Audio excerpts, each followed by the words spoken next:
नारद जी तुरंत बोले, एक बात बताएं पार्वती। बोले क्या? बोले सच्ची सच्ची बताना। बोले बिल्कुल सच बताऊंगी। बोले ये बताओ तुम्हारे पति तुम्हें कितना प्रेम करते हैं? बोले मेरे पति मुझसे इतना प्रेम करते हैं कि इस दुनिया में कोई किसी को इतना प्रेम नहीं कर सकता। बोले अच्छा। बोले वो कैसे? बोले आज तक मेरे पति ने मुझसे एक भी बात छिपाई नहीं की। जिसका पति अपनी पत्नी से कोई बात ना छिपाए वो पति सबसे अच्छा। हर पत्नी कहती है ऐसा मेरे सब लोग देखो हर बात बता देते हैं। बोले मेरे पति ने आज तक मुझसे एक बात नहीं छिपाई, हर बात मुझे बताते हैं। गुरुदेव मेरे पति तो भोले भाई हैं, बहुत ही भोले हैं। तो तुरंत इतने में बोलने लगे नारद जी, एक बात बताएं पार्वती, एक बात तुम्हारे पति ने तुमसे छुपाई है। बोले क्या? बोले क्या तुमको पता है उनके गले में जो मुंडों की माला है वो किसकी है?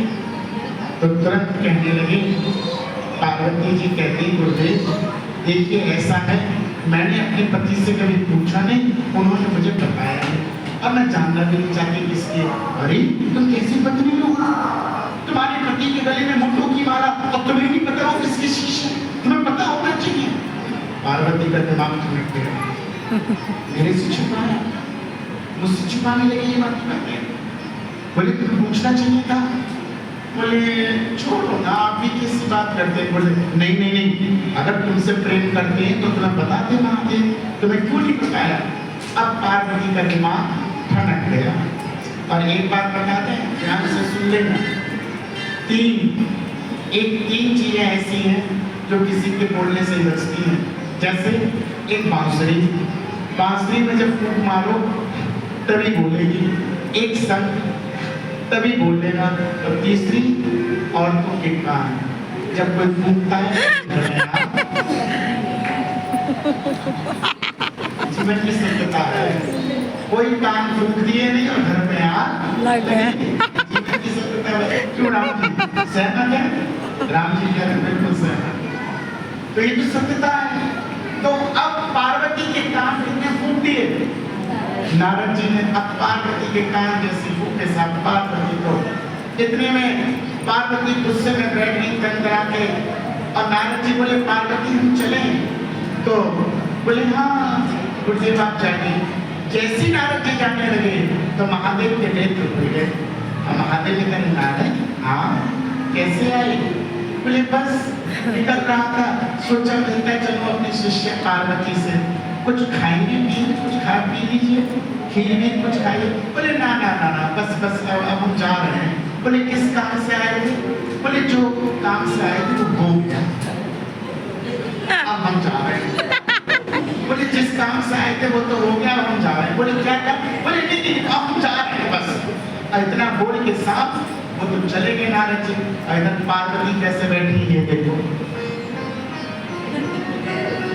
अब महादेव आवाज लगाएंगे इधर से, पार्वती पार्वती।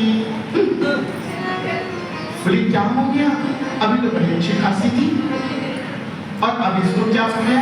ध्यान लगाया महादेव ने और ध्यान लगाते ही क्या देखा? वो नारद जी इसके कान फूंक गए, आग लगा के मेरे घर में। अब भगवान श्री कृष्ण पार्वती गुस्सा का कारण तो बताओ। स्वामी आप मुझसे प्रेम करते हैं? हाँ बहुत प्रेम करते हैं। कितना प्रेम करते हैं? बोले जितना कोई किसी से नहीं करता। तो आपने मुझसे एक बात छिपाई। बोले क्या छिपाई मैंने?